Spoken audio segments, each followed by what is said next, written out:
it's getting tight here. We're now moving into the standard rounds again after historic here, and I am 7-4 in the tournament now.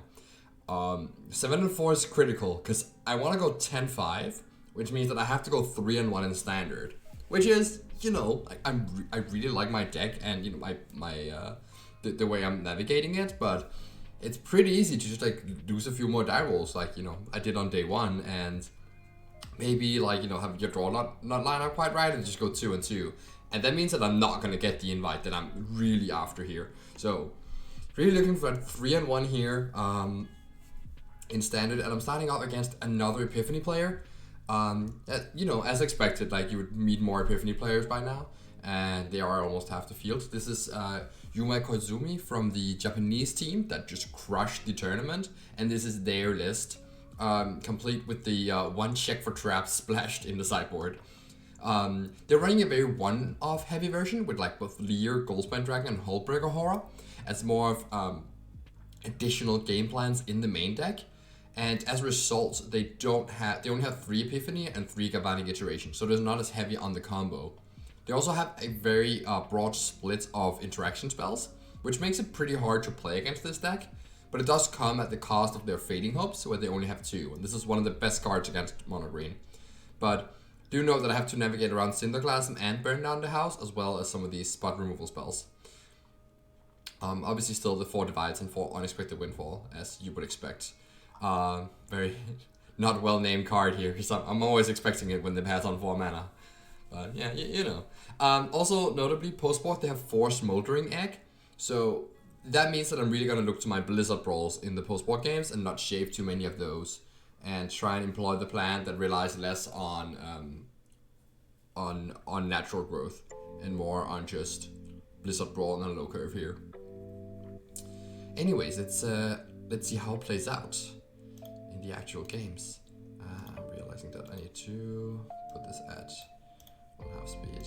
Alright, let's go.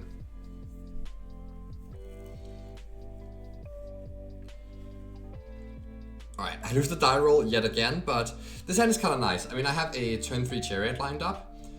Since I did not draw a Forest on turn 2, I'm just going to play out my Mammoth as a land there to not risk that I won't be able to play a 2-drop. Like, I could go Forest into Ascendant Pack Leader, but yeah, now I think the other one is just like way safer, and also like makes it more likely that I have turn 3 Chariot.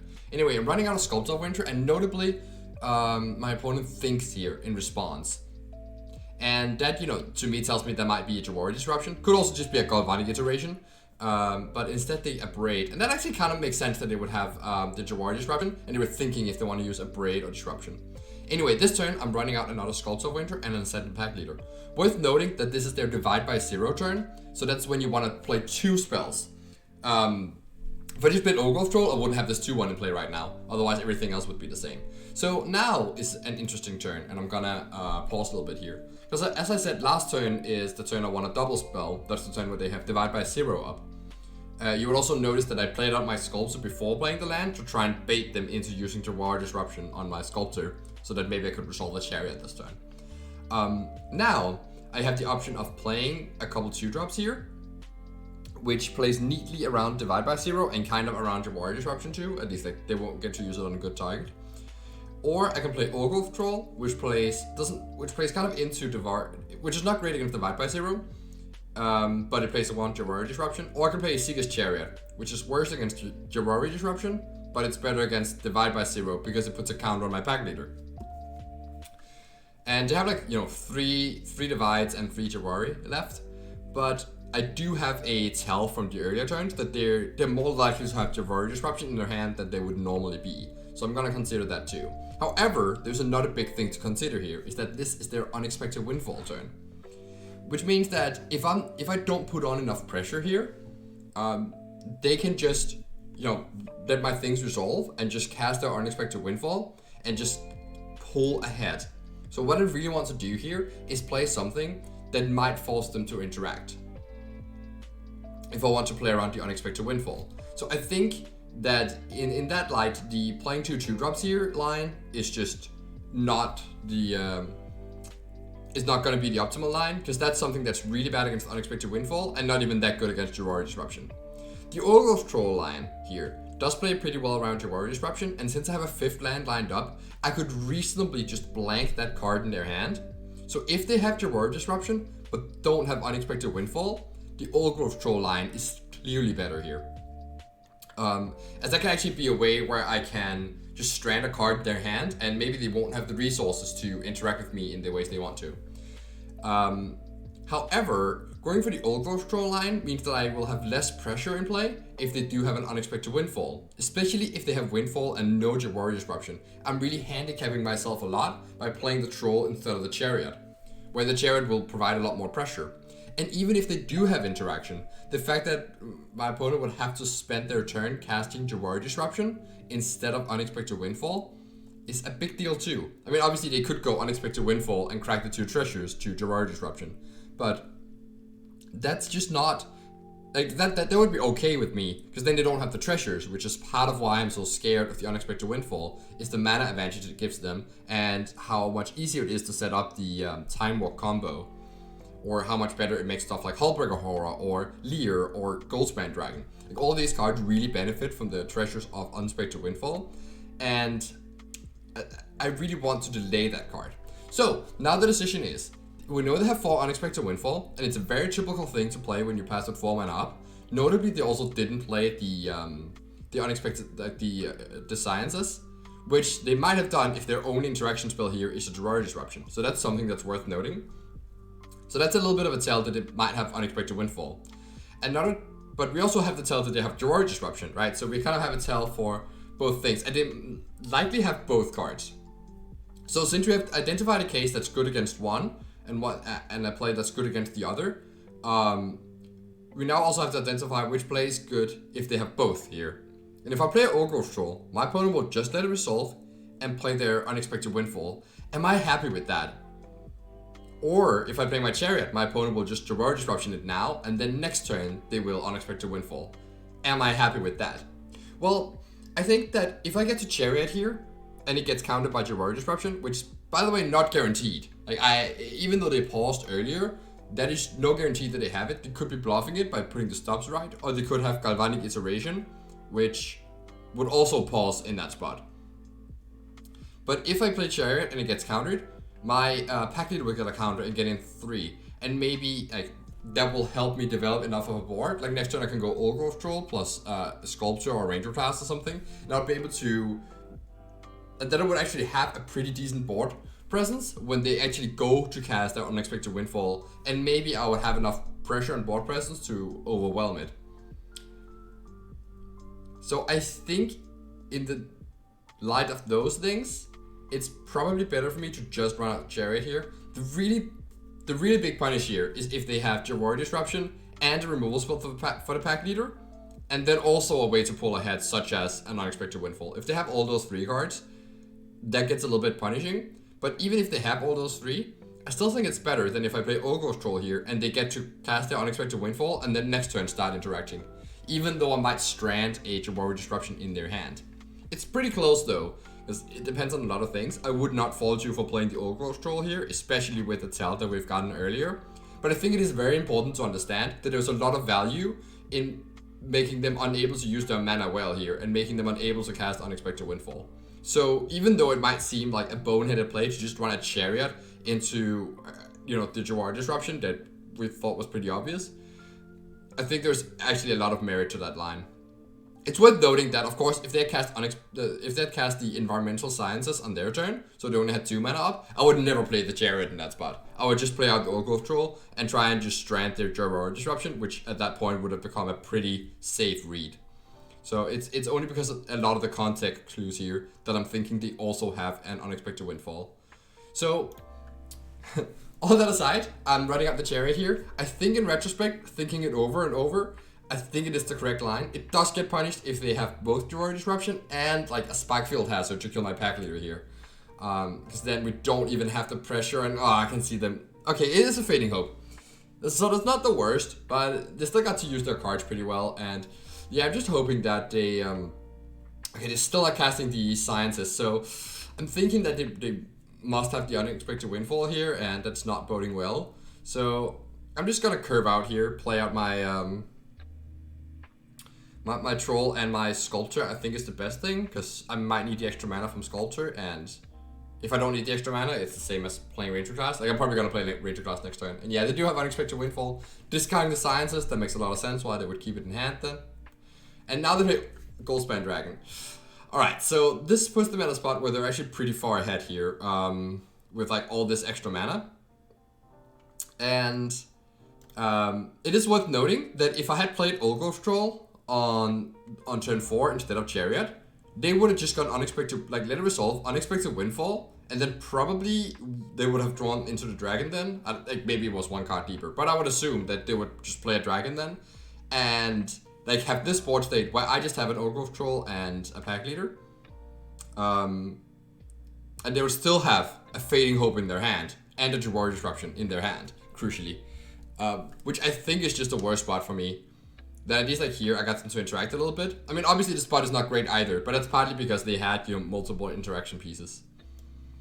So yeah, essentially I'm just saying that like now at least I have more of a board, because they don't have the Fading Hope anymore. So at least like my Troll and Sculptor get to attack, and maybe I would be able to raise this Goldspan Dragon if they don't have too many Epiphanies. Here's a Foretell card though.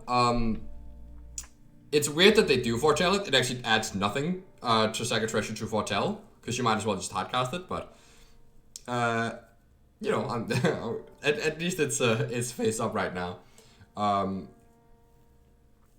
So I'm just gonna get in there with the Sculptor. Drawing a Faces Haven is kind of neat. At least that helps me provide pressure, but I'm expecting that there's gonna be an Oran's Epiphany here, and that's gonna put me under a lot of pressure here.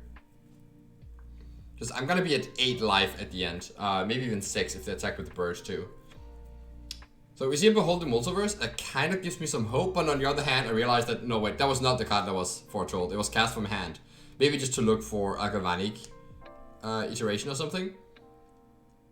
They do not find the Galvanic iteration. Instead, they Spikefield Hazard my thing. Because they could have Spikefield their own dragon to get the mana to Galvanic iteration. So I don't think they have it in hand right now.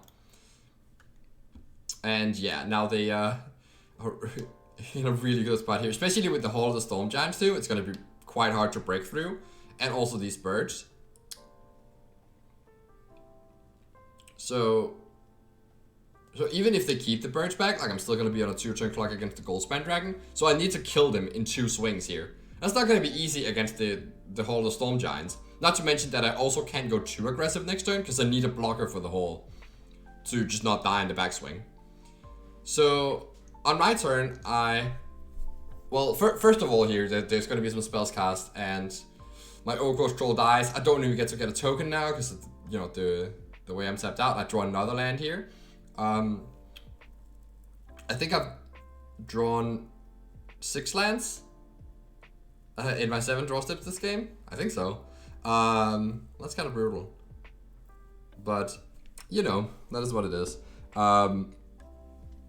I'm thinking if I can afford to attack with the Faces Haven here, and I actually can, because I still have enough mana to animate it on defense to block the Hall of the Storm Giants. So I would be able to do that. The issue is that, like, even by attacking with Faces Haven and making an Olgrove Troll in the turn here, I'm actually not beating the dragon by itself. I need to draw Blizzard Brawl and have it not interacted with. And most likely, you know, they would find, like, they've drawn a lot of extra cards. They might have found another Epiphany anyway, so I might just be dead now. But I have to hope that their hand is really bad, like it's stuck with Tester Talents and lands and maybe some Galvanic iterations that don't do anything, and that I trap deck perfectly. So I actually think that my correct line here is not to just go for like the play of loading of Faces Haven and attacking for 10. I think I'm actually supposed to level up my Ranger class, because I think Ulvenwald Oddity is the only way that I can win next turn through these Bird Jumpers and the Hall of the Storm Giants. So I just need to hope that there's an Ulvenwald Odyssey on top, and then next turn I get to flip it with the mana I have. And I have to hope that they don't have interaction, and they don't have like the extra turn effects.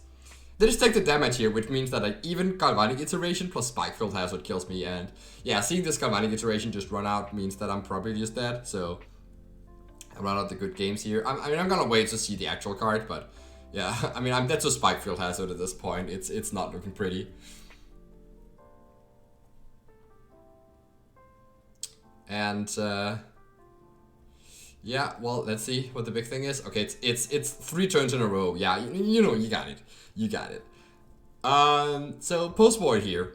Since they have a Hullbreaker Horror and some Leers, I decide that on the play, I would bring in a single Unnatural Growth, just to help me go over the top. They also have a Burn Down the House as well. I think they actually have 2 in the 75. Which is not a card where Unnatural Growth is good against. And I'm shaving 1 Blizzard Brawl since I'm on the play. It's not as important to have it. Otherwise, yeah, we just bring in the Snakeskin Veils. Not bring in the Inscription, because I think Blizzard Brawl is better against Smoldering Egg. But it is pretty common in this matchup to bring in Inscription. So that's just worth noting. That might be on Yuma's mind.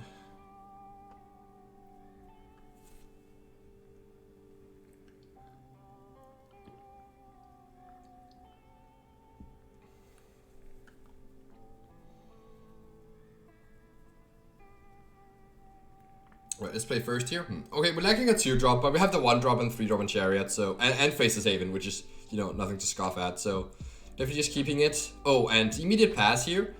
At least once hold full control, very important to bluff the Snakeskin Veil. And now I see that the way that my opponent's passing here, that there is no Fading Hope, so that at least gives me some hope here. Oh wait, hold on. No, actually I saw, sorry, yeah. I saw that there was a pause. It's hard to see when it's sped up, but I saw that there were pauses, so I'm expecting Fading Hope, and I can't really do anything about it. And now my Snakeskin Veil bluff is also out the window, because I would have used it there. Anyway, I'm just deciding to run up my Mammoth. You know, you could take some brief consideration to play around your Worry Disruption, but if the alternative is just to play a Pack Leader, it's just not enough pressure, and I think I really am in a position where I need to use my mana. However, now things change. Now this is the Divide by 0 turn, plus I drew a Snakeskin Veil. So if this Mammoth resolves, I'm just gonna pass with Snakeskin Veil up, and if it gets divided, I get to just go Pack Leader. So that was actually a kind of a neat draw. I mean, I'm not sure it actually would have changed anything, because usually you're not supposed to play your 4 mana spell into their 3 mana turn. But again, now we're into the Unexpected Windfall turn, and now you can play the Chariot, and you can actually see like how important it is to be on the play in this matchup. And how much easier it is for me to establish a board presence, even though I got hit by Fading Hope and Divide by 0. Because right now it's just much easier for me to play my things around both your Worry Disruption and be able to double spell against certain things. Anyhow, there's a Chariot down with the Pack Leader, so they do get to Unexpected Windfall, and since they got Mascot Exhibition, which is notable, it means their hand might be pretty land heavy, but that they're also planning to just do this right now. So yeah, turn 5 Mascot Exhibition. And it looks kind of bad, like on the surface, right? Here, let me see, what's the Mammoth goes away here. It looks kind of bad on the board state, but then you realize that if you think a little bit about how this works out, because you might think that, okay, well, the only thing I can do is crew my Chariot and attack and trade for the 4/4.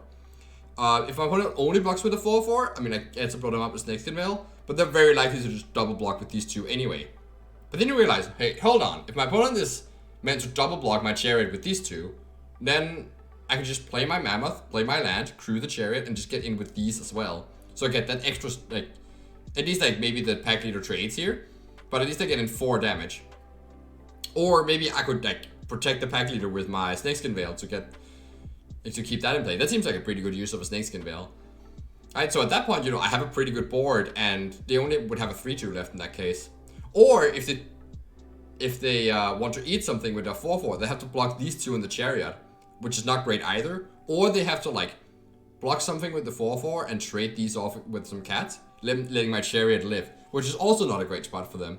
So even though it looks like I don't have that many profitable attacks into this board, I actually do have just a pretty good all-out swing here. As my opponent's blocks are, even though they can get some like decent blocks, you know, they can't get all decent blocks, and I'm gonna push in damage, which is very important in general in this matchup. Playing out the Ranger class pre-combat is pretty bad, I think. It means that I can't bluff Inscription, and there's just no reason to give them that info. I mean, I get to make another wolf token, I guess, so that's cool if I'm tired of cats, which, by the way, I am not. I'm very much in favor of cats. Cats over wolves any day.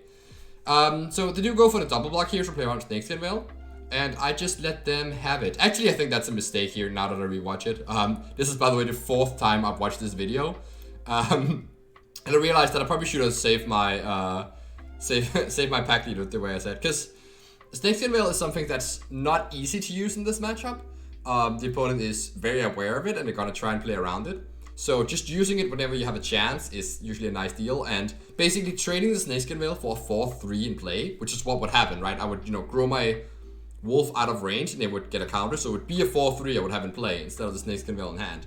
And that's a really good deal. Like a 1-mana 4/3, yes, sign me up with this board already. I guess the only argument against it is like if they have burn down the house, then I think I'd rather preserve my Snakeskin Veil for future use. For instance, like protecting a Faceless Haven, which is, with the potential level up on Ranger class, like the Faceless Haven is killing pretty quickly here. Anyway, I'm really happy to see Expressive Iteration cast here, because that means there's no burn down the house. They could still play another red source and have Cinder class them, but even then I can protect one of my tokens with Snakeskin Veil and I have a Faceless Haven, so I wouldn't mind that. So they find a Braid here, and that means I find a use for my Snakeskin Veil, but as I said, the opponent's going to be aware of this, and they were setting up to do War Disruption so that they could get a use out of their dead card and make sure my Snakeskin Veil wasn't too good. Anyway, it doesn't really matter much here, as I'm able to load up a Faceless Haven, and I'm about to attack when I realize that if I activate Ranger class here and put the counter on Faceless Haven, I force my opponent into chump blocking here. And usually it's a pretty good spot when you can force the opponent to make a certain play. So that's what I'm doing here. It means that I put them to 3 life and their detriment lands next turn. So it's gonna be really hard for my opponent to come back from this. Like Hullbreaker Horror or even like Epiphany is just like not gonna save them. So we take down that game on the play. That's nice. Now we just have to win on the draw here, which does get somewhat better post board, I think, but the Smoldering Eggs are a big issue. And to kind of combat that, I'm boarding in a Blizzard Brawl and also changing like Sculptor of Winter for Ranger class, because I think Sculptor is better on the draw. I think in retrospect, actually I changed up my sideboard plan at the end. You'll see that in the round 15 video, but this is what I did for now. Anyway, Pack Leader, and Chariot. Ooh, with a 3-drop now. Like this hand is really good. And let's see if there's a Fading Hope. There's no Fading Hope. Okay, so knowing this, I'm feeling pretty good about my chances now. But we see a Smoldering Egg. So now I actually have an interesting decision here. If I play my land and attack, the opponent might not block here because of Inscription. Because if they block and I go Inscription, like that's not a great spot for them. And if they don't block here, I don't get to use my Blizzard Brawl. However, if I just start by attacking, they are more likely to block, and then I can use my Blizzard Brawl right now to take out the egg before they're gonna have interaction up. So that's pretty compelling. It does mean that I won't get to curve out as well as I would have liked to, because I don't get to play a Pack Leader next turn.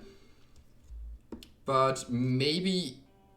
Well, I do get to play a Pack Leader next turn, but I don't get to play the Pack Leader this turn. I don't get to do the really like good developmental play, which is Pack Leader now, into next turn, Blizzard Brawl, kill the Smoldering Egg, attack for 6, draw a card.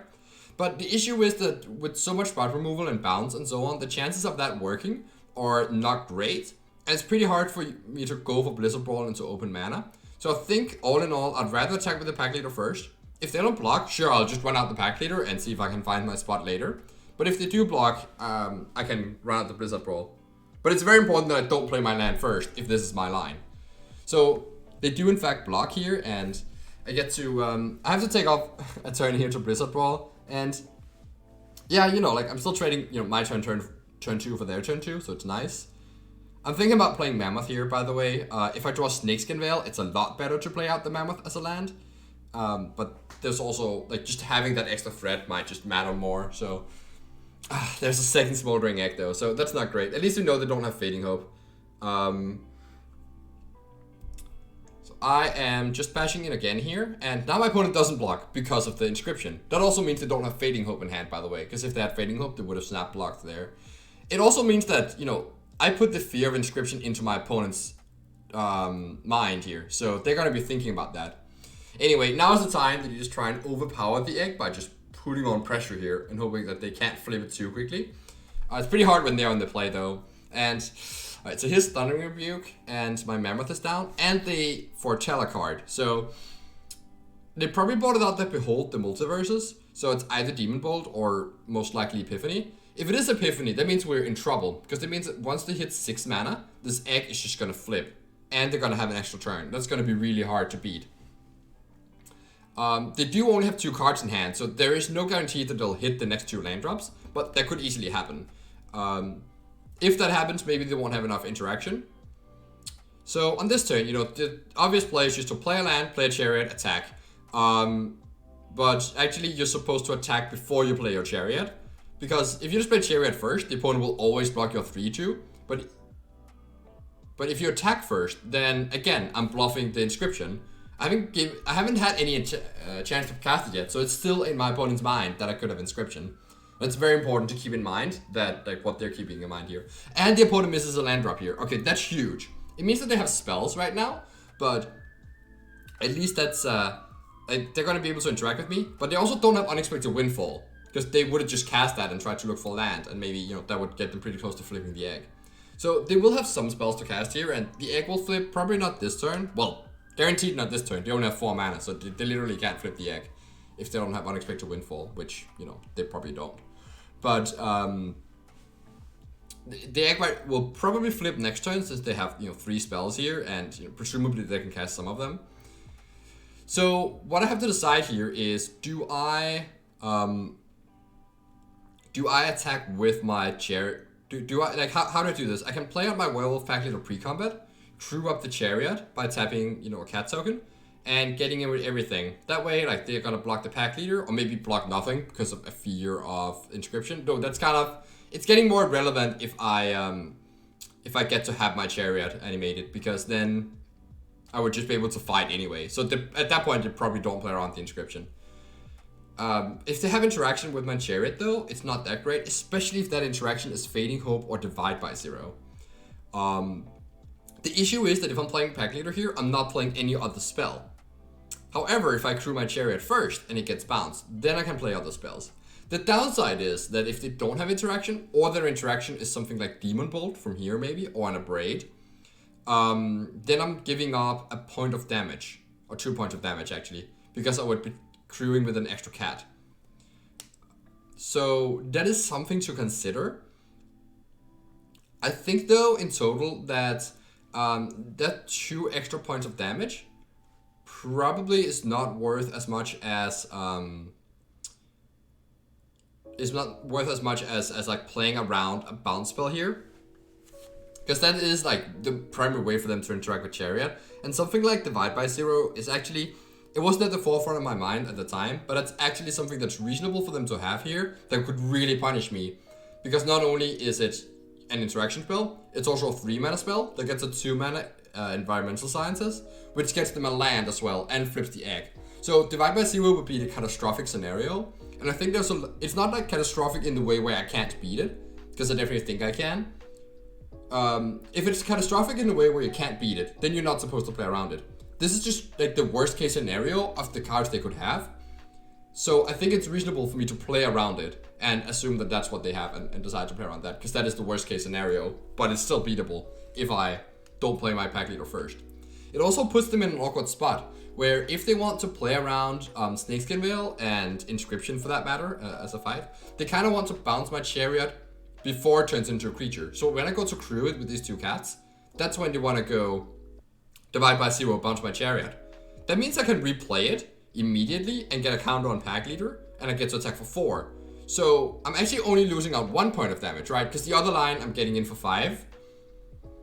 And if I crew the chariot, I'm probably gonna get in for 4. So when the downside is only losing out 1 point of damage, I think it's actually pretty clear that crewing the chariot here is better. I don't see that line. Well, I mean, I am thinking about it, right? But I don't really map out how it would work against Divide by Zero.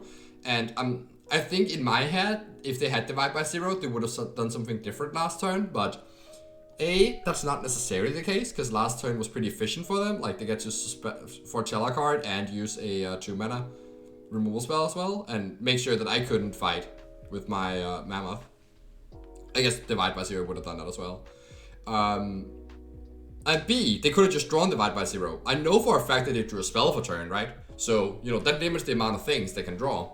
And it wasn't, another Smoldering Egg or anything. So, at some point, it just condenses to... There's actually not that many spells they could draw. Like the fact that at like Unexpected Windfall, that was also not the draw, right? So actually the chance that even if they didn't have Divide by Zero in hand last turn, the chance that they drew it this turn is actually like higher than you would think. Because there's so many other cards that you know they didn't draw. So all these things combined means that I'm pretty sure that I'm supposed to crew the Chariot here with 2 cats. It's not what I do though, I go for the Werewolf Pack Leader. Also, just to reiterate the decision here, I do think that if I had another creature to play alongside the Pack Leader, so I could play like Pack Leader and let's say Sculptor of Winter, then I would be able to crew the Chariot with both and get in with all these cats and the Pack Leader. And if they had a Divide by Zero then, that would be okay, because I still got to double spell and develop my board pretty well, as well as get in for like 4 damage with the cats. So if I had another play here, I think that swings the needle in the other way, where it's better to just play things out first, because A, I get in more damage. Like I would give up more damage by crewing first. But also, I would, my alternative line here is that I would be able to double spell and spend all my mana. Whereas right now, since I only have 1 spell to cast, I think I am supposed to crew with the cats. And if they have a bounce spell, that puts them in more of an awkward position. Anyway, you can probably figure out what happens here based on my, big speech in hindsight here as I play my Werewolf Pack Leader. And I do actually think that this is a pretty deciding moment for the match. Like, this could really make or break it. How I'm performing this turn.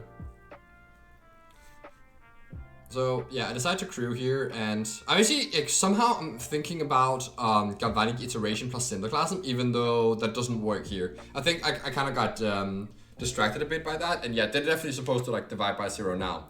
So this doesn't look great for me. Do remember, however, that we still have the Inscription bluff. From my opponent's perspective, I could still easily have the Inscription because I've still not had a good spot to use it. So I'm just attacking here, and I can play out my tap land. And it's all well and good.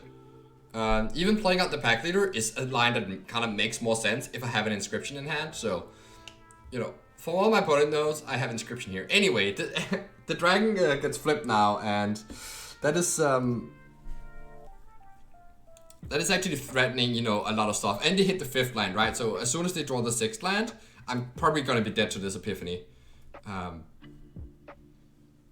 It's just gonna stabilize them too much. Anyway, draw an Old Growth Troll, so there's no way I can double spell here, right? I can't go attack with Faceless Haven and play a Troll.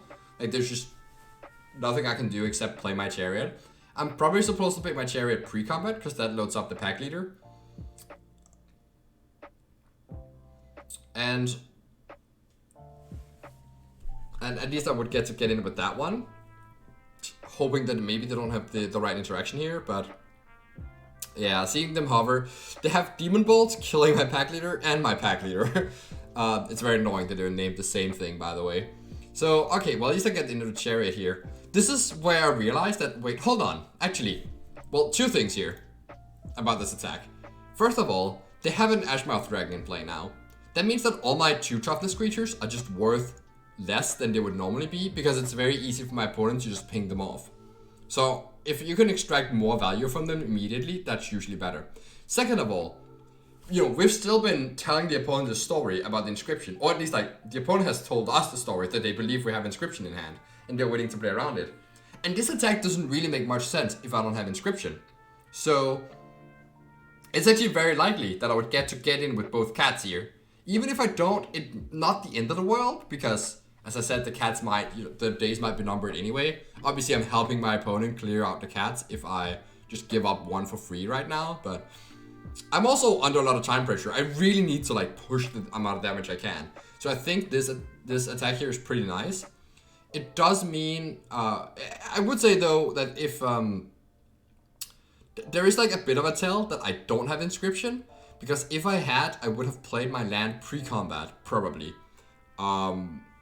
So that's just something that's worth noting, right? Because that would help me protect. But it's possible that my opponent was thinking at the moment, well, I'm so happy that they didn't have the land to keep out an Inscription here, which is a fine thing to think.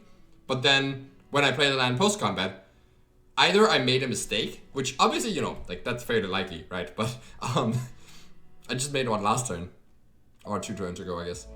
No, that was last turn.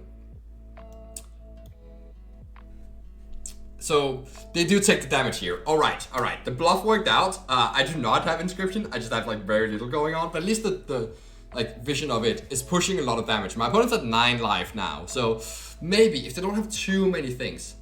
Draw another Faceless Haven. Not great, but at least now I can play Troll and animate the Haven. So that's still, you know, representing a lot of damage. And again, like into the Aspect Dragon with the Epiphany looming there, you're just supposed to like just put the pedal to the metal here. Metal to the pedal? I actually know which one it is, but did you have a braid? So that's a really easy answer for that one. And they kill my, like, shoot my Haven, because they also have a Fading Hope. Alright, that is very scary. Let's see how they scry here. They put on bottom, so they're not guaranteed to hit the land. Now, this is not great for me, right? You know, they're really picking off my board here. I think it's very easy here to just say, okay, well then I'm just not gonna attack now, because, you know, they have this 4/4 and I have these 2/2s, and that, you know, doesn't work out usually. However, as I said earlier, the 2/2s just have less value than they would normally have, because it's so easy for the dragon to pick them off. So sacrificing a cat here to deal 4 damage is probably worth more than what they're actually doing. There's another aspect to this as well, is that I'm expecting the game to end pretty soon because of this Epiphany. Or not necessarily end, but at least like my cats will be cleared out completely pretty soon and be irrelevant. So if I don't think that I'm gonna attack with my cats more than 2 times in total this game, for the rest of the game here, then like a single cat token is only gonna deal 4 damage anyway by attacking twice. It's only once, if I expect that it's gonna attack 3 times, that it's actually worth more. And there's a decent chance it's only gonna attack, like my cat's only gonna attack once more, or maybe not at all again, because if they all get cleared.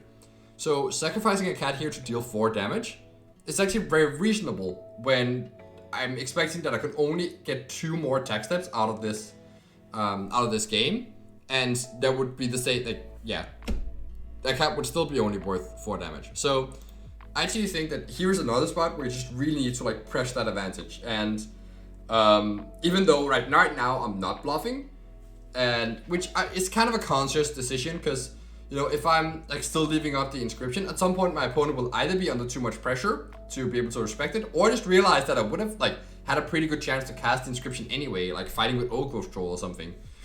Alright, they do hit the 6th land here, get the Orange Epiphany, and man, it's so close that I'm getting over the finish line here. They also have this Hall of the Storm Giants that can block if they just hit another untapped land, so let's just... Oh, okay, so it's Jawari Disruption. Huh. That is peculiar.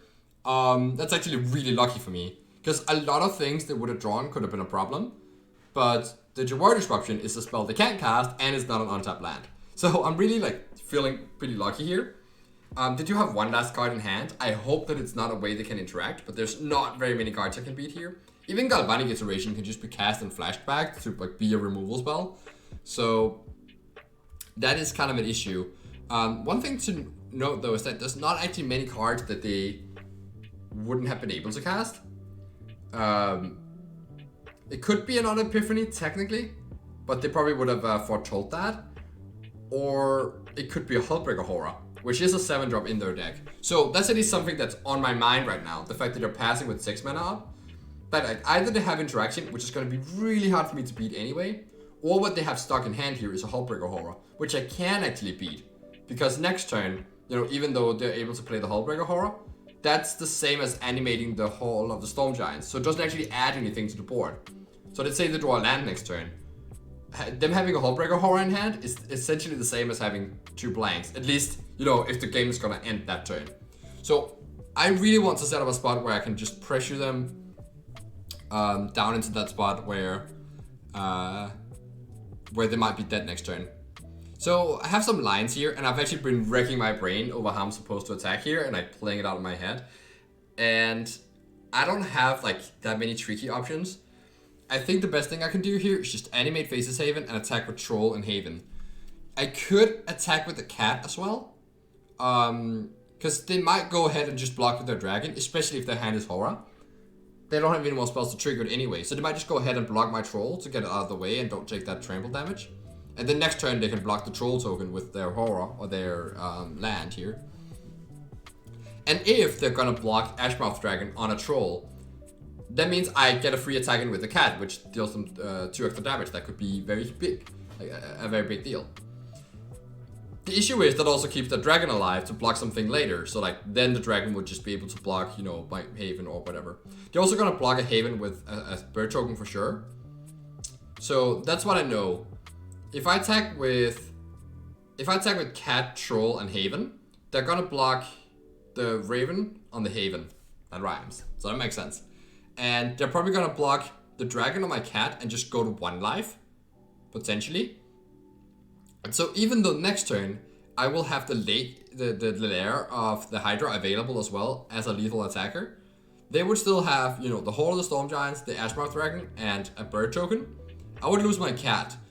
So I would only have the troll and my 2 man lands attacking. So that's still 3 attackers, still 3 blockers. And the trample doesn't work because they have, you know, a big blocker. So even though they're at 1 life, that's not great for me still. And if their hand is Hullbreaker Horror, it's really not great for me. So I don't think that's really the line. I do also have the extra mana to activate the lair. That means that I can't use my Old Growth Troll to get it back. But it means that they also can't just go to 1 life. If I just animate this lair as a 1/1, they can't just go like Ashmouth Dragon on cat and chump a Faceless Haven and take the rest. They would also have to block with the other bird token. However, my lair would just be a 1/1, so they could actually trade bird tokens. And that would leave me in a spot where next turn, I won't have enough mana to animate both my Havens. So they would actually still be able to go to 1 life.